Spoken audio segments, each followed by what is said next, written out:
ચાલુ સંભળાય છે? આવી ગયો message? Okay. Good afternoon everyone. ગઈકાલે આપણે ગ્રામરમાં ટુ બીના રૂપો, બરાબર, ફોર્મ ઓફ ટુ બીના રૂપો આપણે શીખા. વર્તમાન કાળના એમ ઇઝ આર અને ભૂતકાળના વોઝ વેર, બરાબર. ટુ બીના રૂપો શીખા, સાથે સાથે તેનો પ્રશ્નાર્થ કરતા શીખા, આન્સર આપતા શીખા, નકાર પણ આપણે કાલે શીખા, બરાબર. હવે પ્રશ્ન 1 અને 2 ગઈકાલે મેં તમને પૂરા કરાવી દીધા હતા. પછી આપણે એક્ટિવિટી 1 લીધી હતી યુનિટ 2ની, બરાબર, પાઠ્યપુસ્તકમાંથી. હવે આજે આપણે ગ્રામર અને પાઠ્યપુસ્તક બંને બહાર રાખજો બાલ મિત્રો. ગ્રામર અને પાઠ્યપુસ્તક બંને બહાર રાખો, બરાબર. પ્રશ્ન 3, ગ્રામરમાં આપણે પ્રશ્ન 3, બરાબર. પેલો ખાલી જગ્યા વાળો હતો તે કયો હતો? તો કે એમ ઇઝ આર થી આપણે ખાલી જગ્યા પૂરવાની હતી. બીજો પ્રશ્ન હતો તે વોઝ વેર થી આપણે ખાલી જગ્યાઓ પૂરવાની હતી. હવે ત્રીજો પ્રશ્ન જુઓ. Convert the given sentences into negative by replacing the underline words with the word given in the brackets. Underline કરેલો જે શબ્દ છે તેની જગ્યાએ કાઉન્સનો શબ્દ મૂકી અને આપણે નકારમાં રૂપાંતર કરવાનું છે, જે વાક્ય આપણને નીચે આપ્યું છે તે, બરાબર. તેમાં પહેલું છે, જુઓ, દરેકનું ધ્યાન તમારી બોર્ડ ઉપર પણ રહેશે અને તમારી ગ્રામર બુકમાં પેજ નંબર 17, ગ્રામર બુકમાં પેજ નંબર 17 એમાં કૌંસમાં આપેલા શબ્દોનો ઉપયોગ કરીને દરેક વાક્યને નકારમાં ફેરવો, બરાબર. એ પ્રશ્ન જુઓ. એમાં પહેલું, a frog was in the pond. આપણને શું કીધું છે? The frog was in the pond, પણ કૌંસમાં કયો વર્ડ આપેલો છે? તો કે લેક. તો આપણે લેક મૂકી અને આપણે નકાર મૂકવો, નકાર વાક્ય બનાવવાનું છે, બરાબર. A frog was not in the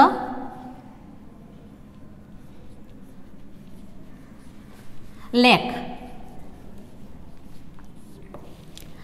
not in the lake. Lake એટલે તળાવ, બરાબર, અને પોન્ડ એટલે સરોવર. લેક છે તે થોડુંક નાનું હોય છે અને પોન્ડ છે તે થોડુંક મોટું હોય છે. બેઉમાં થોડો ઘણો ડિફરન્સ છે, બહુ નથી, પણ બંનેનો અર્થ એક જ થાય છે, તળાવ, બરાબર, અથવા સરોવર. તો તમે ખાસ ધ્યાન આપજો. ફ્રોગ વોઝ નોટ, જો અહીંયા આપણે કેના ઉપર જોવાનું છે?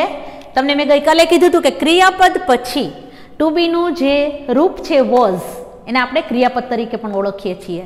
તો આ ક્રિયાપદ પછી તરત નોટ મૂકવાથી અને અહીંયા જે વર્ડ છે એની જગ્યાએ આપણે કાઉન્સનો વર્ડ મૂક્યો, એટલા માટે તે નકાર વાક્ય બની ગયું. પણ પેલો જે વાક્યનો જે અર્થ હતો તે જળવાઈ રહ્યો, બરાબર. વાક્યનો અર્થ જાળવીને આપણે વાક્યને નકાર વાક્ય બનાવવાનું છે, બરાબર. નેક્સ્ટ જુઓ, લખી નાખજો તમારી ગ્રામર બુકમાં, સાથે સાથે લખતા જજો, બરાબર.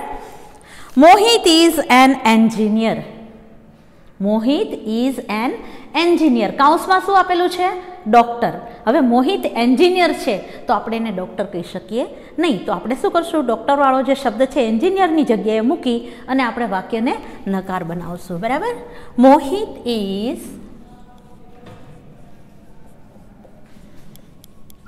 Not a doctor.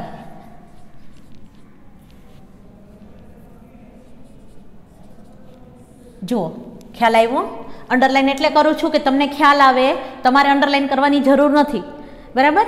અંડરલાઈન હું એટલા માટે કરું છું કે આપણે કાઉન્સમાં જે શબ્દ હતો એનો આપણે ઉપયોગ કરી અને જે અંડરલાઈન કરેલો વર્ડ હતો એ આપણે કાઢી નાખ્યો છે અને વાક્યને કેવું બનાવ્યું આપણે? નકાર. એટલે ઇઝ નોટ, વાક્યમાં જે ક્રિયાપદ છે તેનું તે જ રહેવા દેવાનું છે, એમાં કોઈ આપણે ફેર કરવાનો નથી, બરાબર. એટલે મોહિત ઇઝ નોટ એ ડોક્ટર. જો બાલ મિત્રો, પહેલાં આપણે એન એન્જિનિયર એમાં હતું. શું હતું? N engineer. શું કામ એને? તો કે એન આર્ટિકલ એટલા માટે મૂકેલો હતો કે જે સ્પેલિંગ, એન્જિનિયરનો સ્પેલિંગ છે તે ઈથી ચાલુ થતો હતો. મેં તમને સમજાવેલું કે AEIOU થી જો કોઈ સ્પેલિંગ ચાલુ થાય, એક વચન હોય તો તેને આર્ટિકલ એન લાગે, બરાબર. અહીંયા આપણે શું છે તો કે અહીંયા AEIOU થી શરૂ નથી થતો સ્પેલિંગ. કેનાથી શરૂ થાય છે તો કે કોન્સોનન્ટ વ્યંજનથી શરૂ થાય છે. બરાબર. ડી થી શરૂ થાય છે તો આપણે અહીંયા આગળ આર્ટિકલ એ મૂકશું. બરાબર, સમજજો. ઓકે, તમે જ્યારે વાક્ય રચના બનાવો ને ત્યારે આ વસ્તુનું તમારે ધ્યાન રાખવાનું. બરાબર. ચાલો, ત્રીજું છે they were in the library. they were in the library. બાલ મિત્રો, અહીંયા અંડરલાઈન કોની નીચે કરેલી છે? સર્વનામની નીચે અંડરલાઈન કરેલી છે. બરાબર. ધ્યેય આપેલું છે. કૌંસની અંદર શબ્દ કયો છે? આઈ. તમને ખબર છે ધ્યેય છે તે કોના માટે વપરાય છે? બહુવચન માટે વપરાય છે. બરાબર ને? તો અહીંયા ધ્યેય વેર આપેલું છે. બરાબર. તો એની જગ્યાએ ધ્યેયની જગ્યાએ આપણે આઈ મૂકવાનું છે. તો આઈની સાથે શું આવશે તો કે આઈ વોઝ નોટ, નકાર વાક્ય બનાવવાનું છે. બરાબર. I was not in the library.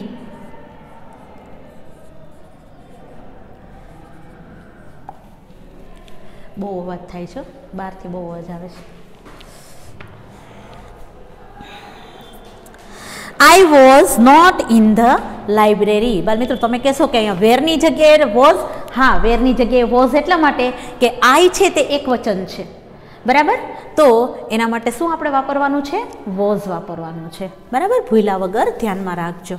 ચોથું વાક્ય જુઓ, લખતા જ જજો. કદાચ બાય ચાન્સ કોઈને રહી જતું હોય તો હું તમને બોર્ડ વર્ક મોકલાવીશ જ તે, તો એમાંથી પણ પૂરું કરજો, પણ અત્યારે લખજો. બરાબર. ચાલો, નેક્સ્ટ જોઈએ આપણે. Children are reading. Children are reading. Children શું છે? બહુવચન છે, તો એના માટે આર વાપરવામાં આવ્યો. તો અહીંયા કૌંસમાં શું લખેલું છે? રાઇટિંગ. તો આપણે અહીંયા નકાર બનાવવા માટે શું કરશું તો કે ચિલ્ડ્રન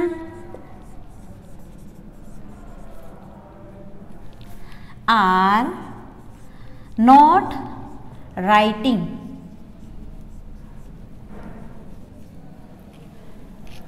પાંચમું જુઓ, ચિલ્ડ્રન આર નોટ રાઇટિંગ. બાલ મિત્રો, તમને ખબર છે ચિલ્ડ્રનનું એક વચન શું થાય તો કે child.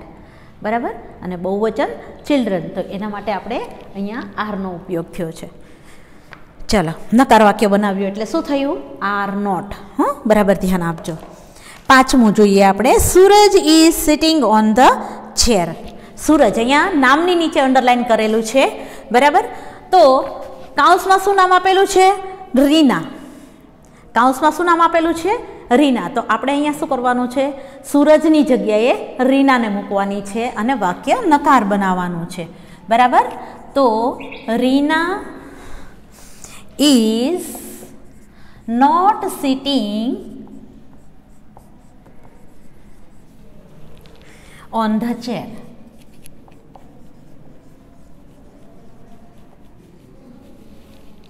Rina is not sitting on the chair. છઠ્ઠું જુઓ હવે. A bus is near the temple. Bus is near the temple. કૌંસમાં શું શબ્દ આપેલો છે? ગાર્ડન. બરાબર. તો નકાર વાક્ય બનાવશું તો the bus, a bus is not near the garden.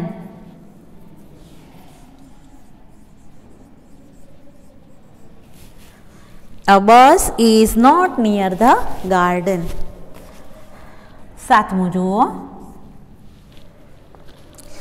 My mother was in the kitchen. કૌંસમાં શું શબ્દ આપેલો છે? Father. My mother was not in the kitchen. એની જગ્યાએ આપણે મધરની નીચે અંડરલાઈન આપેલી છે અને કૌંસમાં ફાધર આપેલું છે. તો ફાધરને આપણે મધરની જગ્યાએ મૂકીને નકાર વાક્ય બનાવીશું. બરાબર. My father was not in the kitchen.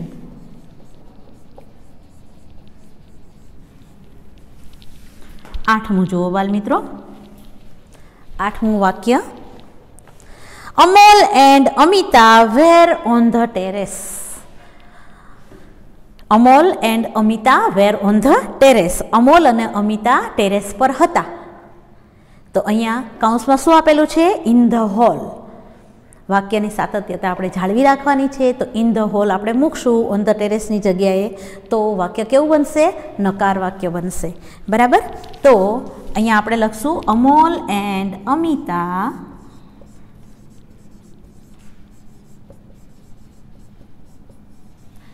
were not in the hall. Amol and Amita were not in the hall. નવમું જોવો હવે વાક્ય. She is my sister. She is my sister. બરાબર. માયની નીચે અંડરલાઈન કરેલું છે, સંબંધક રૂપ છે. માય છે એ શું છે? સંબંધક રૂપ છે. તો સંબંધક રૂપની નીચે અંડરલાઈન કરેલી છે અને કૌંસમાં સંબંધક રૂપ જ આપેલું છે. શું છે? તો કે યોર. બરાબર. યોર આપેલું છે. તો માયની જગ્યાએ આપણે યોર મૂકવાનો છે. તો શું લખશું? શી ઇઝ, નવમી ખાલી જગ્યા, નવમું વાક્ય જુઓ બેટા. She is not your sister. માયની જગ્યાએ શું મૂક્યું આપણે? Your sister. દસમું જુઓ. જો તો દેખાય છે જલપા? આવડવા નીચેનું અહીંયા લખીશ તો દેખાય છે ને? Okay. A jug was on the table. A jug was on the table. કૌંસમાં આપેલું છે કપ. CUP કપ આપેલું છે કૌંસમાં. તો આપણે શું કરશું? વસ્તુ અહીંયા ચેન્જ કરવાની છે. જગની બદલે આપણે કપ મૂકવાનો છે. બરાબર. તો જગનું આપણે સાતત્યતા જળવાઈ રહે એ માટે કપ મૂકતી વખતે આપણે વાક્ય કેવું બનાવવાનું? નકાર વાક્ય બનાવવાનું. બરાબર. તો a cup was not on the table. A cup was not on the table. ચલો બાલ મિત્રો, અહીંયા આપણું આ જે બીજું યુનિટ છે ગ્રામરનું, અહીંયા પૂરું થાય છે. બરાબર. હવે આપણે જેમ જેમ પાઠમાં ગ્રામર આવતું જશે, જેનું આપણે એકવાર રિવિઝન થઈ ગયું છે, એવાનું આપણે થોડું નાનું એવું રિવિઝન કરી અને ગ્રામરમાં જે કંઈ સ્વાધ્યાય બાકી રહેશે તે આપણે હવે પૂરા કરશું. બરાબર. આજે હવે આપણે યુનિટ 2 પાઠ્યપુસ્તકમાંથી આપણે સ્ટાર્ટ કરશું. બરાબર. આ કોઈને બાકી હોય તો લખી નાખો બાલ મિત્રો.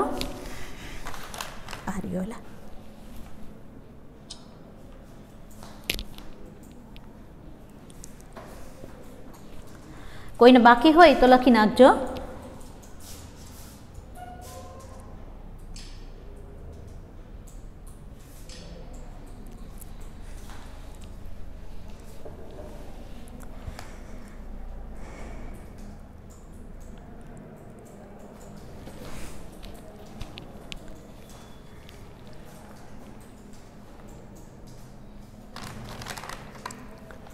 ચાલો પૂરું લખાઈ ગયું દરેકને? કદાચ બાકી રહી ગયું હોય તો તમને હું બોર્ડ વર્ક આજનું મોકલી આપીશ, તો એમાંથી તમે કરી લેજો. ઓકે બાલ મિત્રો? ચલો પૂછી નાખું છું. કોઈ બોલતું નથી ને?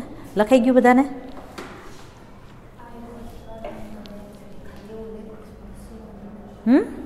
I was not in the library. શું નથી સમજાતું બેટા એમાં? એ વાક્યમાં છે તે they were in the library એવું વાક્ય છે. જુઓ ત્રીજું વાક્ય જુઓ તમારી ગ્રામર બુકમાં. they were in the library આટલું જ આપેલું છે, પણ આપણે ધ્યેયની જગ્યાએ કૌંસમાં આપણને આઈ આપ્યો તો એટલે આપણે આઈ મૂક્યો. બરાબર. એ આઈ મૂક્યો એટલા માટે આઈ શું થઈ ગયું? તો કે એક વચન થઈ ગયું. ધ્યેય છે એ બહુવચન હતું એટલે એના માટે આપણે વેરનો ઉપયોગ કર્યો હતો. બરાબર. જો આર્યો વેર બે નામ છે ને એટલે આપણે વેરનો ઉપયોગ કર્યો હતો.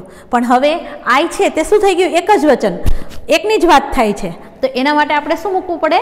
વોઝ મૂકવું પડે. એટલે ખાસ ધ્યાન રાખવાનું. બરાબર. કરતા કોણ છે તે જોવાનું. એક વચન હોય તો વોઝ આવે, બહુવચન હોય તો વેર આવે.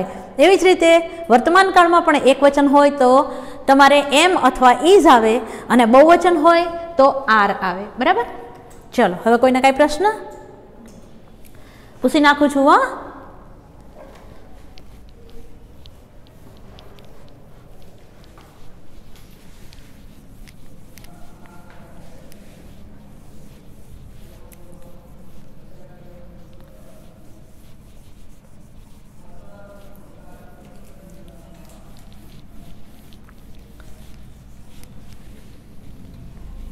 ચાલો અંગ્રેજી પાઠ્યપુસ્તક કાઢજો બધા. અંગ્રેજી પાઠ્યપુસ્તક કાઢો બધા. યુનિટ 2 ઇંગ્લિશમાં આપણે unit 2 a sheep can walk. A sheep can walk. આપણે આ યુનિટ ભણવાનો છે, બરાબર, કે જહાજ ચાલી શકે છે. બરાબર. ગઈકાલે બાલમિત્રો આપણે કાવ્ય પંક્તિ ગાઈ હતી, બરાબર, બધાને ગમી હતી ને? મેં તમને સમજાવી પણ દીધી હતી.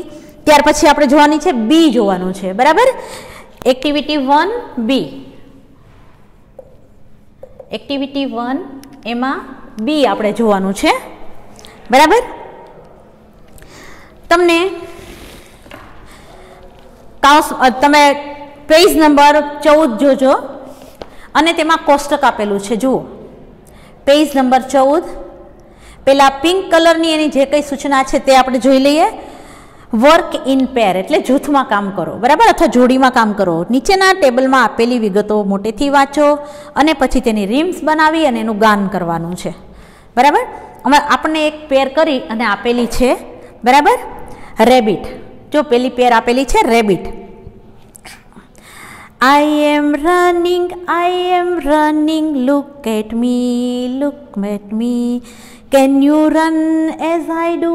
Can you run as I do? જે આપણે ગઈકાલે ઉપર કાવ્ય પંક્તિ બનાવી હતી એવી જ અહીંયા કાવ્ય પંક્તિઓ બનાવવાની છે, બરાબર. ખ્યાલ આવ્યો બાલ મિત્રો? તમારે આ ગાવાની છે, એન્જોય કરવાનું છે, બીજું કંઈ જ નથી આની અંદર, બરાબર.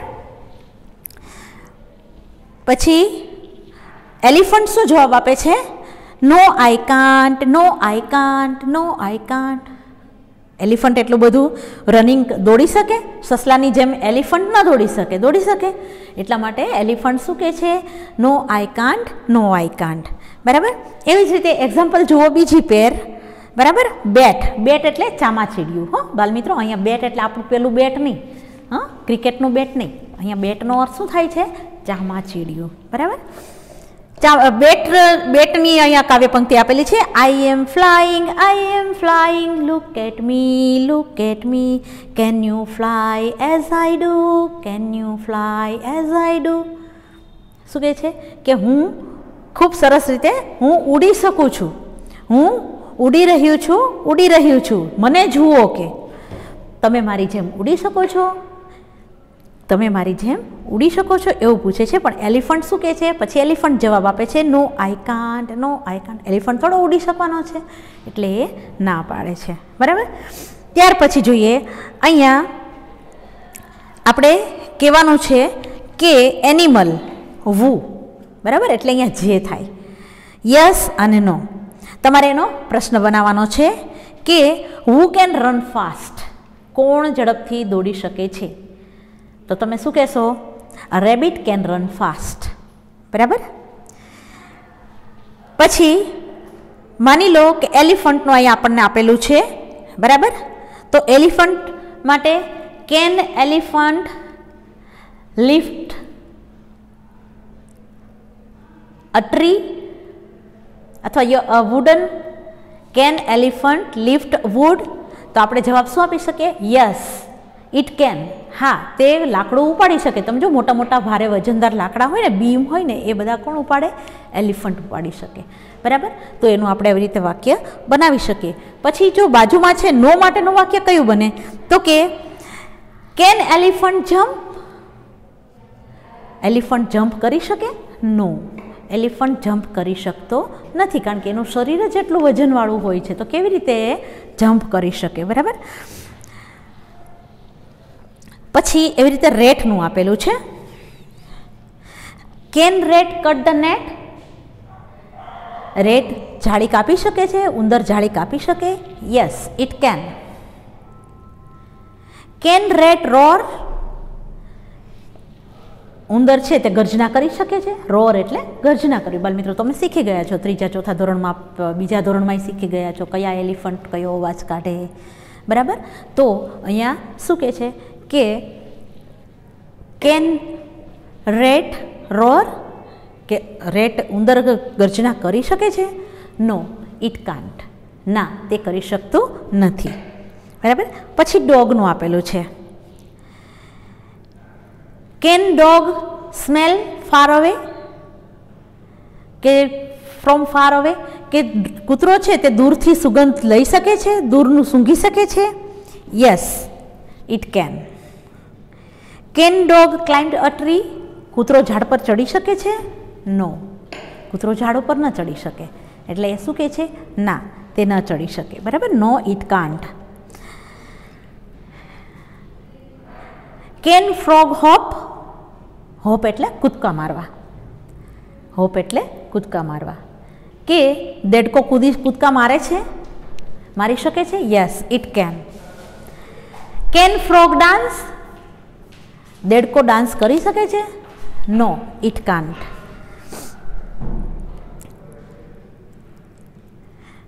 Can frog hop? કે દેડકો કૂદકા મારી શકે છે? Yes, it can. હા બાળમિત્રો, ખાસ ધ્યાન રાખજો, કદાચ મારે બોલવામાં ભૂલ થઈ હોય તો. Yes, it can. અને can frog dance? No, it can't. Can bat fly in the sky? ચામાચીડીઓ આકાશમાં ઉડી શકે છે? Yes, it can. Can bat jump? કે ચામાચીડીઓ જમ્પ કરી શકે છે, કૂદકો મારી શકે છે? No, it can't. કારણ કે એ તો આકાશમાં જ ઉડે છે, એટલે ક્યાંય જમ્પ કરવાનું એને આવે નહીં. સીધો શું કરે? અહીંથી ફલાંગ લઈ અને સીધો આકાશમાં તે ઉડવા માંડે, પોતાને જવું એ જગ્યાએ જતું રહે છે. બરાબર. પછી crocodile. Can crocodile crawl on the land? Crocodile એટલે મગર. મગર છે તે જમીન પર સરકી શકે છે? ક્રાઉલ એટલે ધીમે ધીમે સરકવું. Yes, it can. હા, તે કરી શકે છે. પછી છે snacks. Can snacks his? His એટલે ફૂફાડો મારો. જો બાળ મિત્રો નો ખ્યાલ આવે ને એ તમે શબ્દ લખતા જજો. HISS, હિઝ એટલે ફૂફાડો મારો. બરાબર. કે નાગ ફૂફાડો મારી શકે છે? Can snake hiss? Yes, it can. હા, તે ફૂફાડો મારી શકે છે. પછી છે કેન સ્નેક હિયર? સાપ સાંભળી શકે છે? બિલકુલ નહીં, એ સાંભળી શકતો નથી બાળ મિત્રો, એને કાન જ નથી. બરાબર. એટલા માટે. Can ant walk? એન્ટ એટલે કીડી, વોક એટલે ચાલવું. કીડી ચાલી શકે છે? Yes, it can. હા, તે ચાલી શકે છે. Can ant sleep? કીડી સૂઈ શકે છે? નો, કીડી સૂતી નથી. આપણને ક્યારેય કીડી તમને છે ને સૂતી નહીં જોવા મળે. એ અહીંથી દોડતી જશે. બરાબર.